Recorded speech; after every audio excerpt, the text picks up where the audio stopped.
eternal life. There is no new birth without eternal life. It is in the same context of being born again. Here it is again. We have eternal and we have everlasting. For God so loved the world that he gave his only begotten Son, that whosoever believeth in him should not perish but have everlasting life. For God sent not his Son to the world to condemn the world, but the world through him might be saved. He that believeth on him is not condemned. He that believeth not is condemned already, because he has not believed in the name of the only begotten Son of God. Now that's pretty plain. In the context where we are dealing with being born again, we have eternal life and everlasting life. And we talked about shall not perish. Now that's a fact. That comes along with the new birth. But who have it? That's what we're getting to. Where is it? Who is a possessor? You see, that's what we want to find out. Can we know the difference between the new birth and religion? Because so much of it go along together. You see, it was more than Adam and Eve in the garden. Satan was in there too. Isn't that right? Oh, yes, he was there. There was more than just Abel in the field. Cain was in the field too, but who was he? He was of that wicked one. Satan was in the field too. So we need to really look at it. I hope I don't make nobody nervous.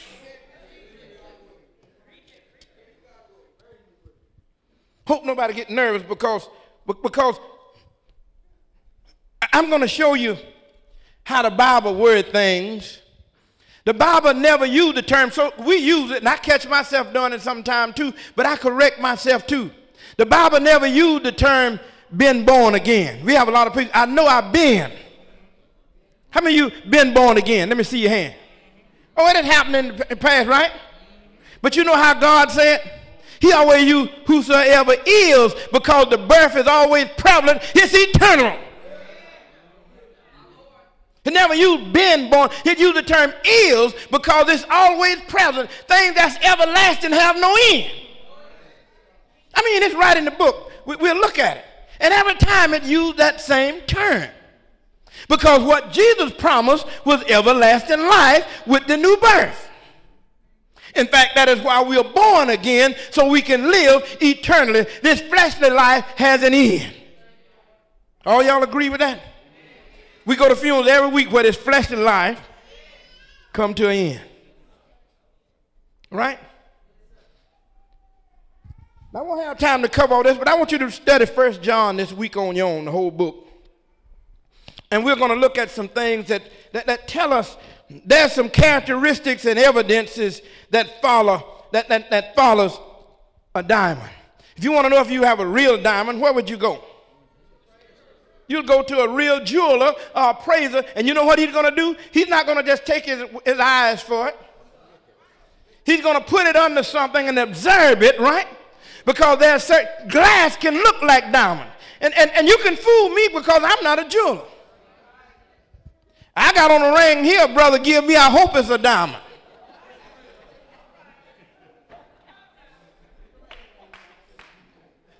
If it's not, it look good anyway, and I appreciate it. I mean, it'll serve the same purpose on my finger. It's just something to look at. But I'm talking about when we look at real value. Isn't that right? But if I want to carry it and have it really evaluated and find out what I got, then that man would tell me the truth. Isn't that right? And it's nice. They said, now that looks real nice, Mr. Brown, and that's very appealing, but said, now, I can't give you nothing for it.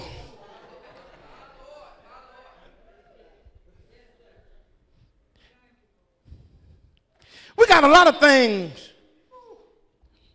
Satan is the greatest copycat in the world.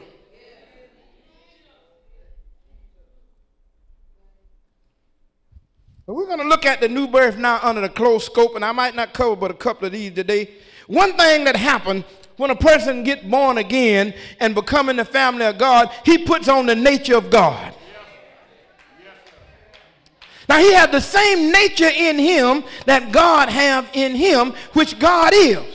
In other words, he's born into the family of God with the nature of God. That's what makes him a child of God. Your children got your nature.